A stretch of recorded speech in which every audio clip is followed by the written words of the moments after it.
Alamin kung paano mag-submit ng anonymous company review sa loob lamang ng ilang minuto. Una, pumili ng gusto mong wika at simulan natin. Ilagay ang buong pangalan, bansa at lungsod ng iyong kumpanya.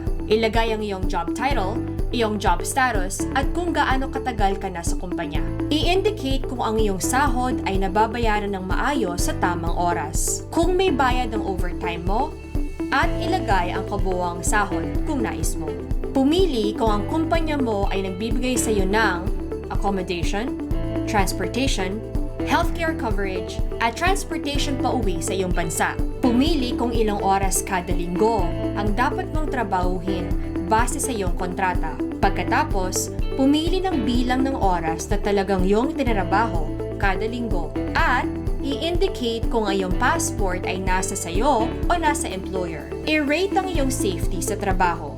I-indicate kung ikaw ay nakaranas ng anumang diskriminasyon o pang-aabuso. I-rate ang iyong kaligayahan at kung protektado ang iyong mga karapatan. Pagkatapos, i-describe ang iyong sitwasyon sa trabaho. Ano ang maaaring mapabuti sa iyong kumpanya? Ire-rekomenda mo ba ang iyong kumpanya sa iyong mga kaibigan? Pumili ng iyong gender. Sabihin sa amin kung paano mo narinig ang tungkol sa amin. Sa huli, i-verify lang ang email mo. Ang iyong email ay hindi kailanman ipapakita sa publiko. Mag-agree lamang sa aming terms and conditions at i-click ang submit. Ganun lang kasimple. Live na ngayon ang iyong review sa aming website.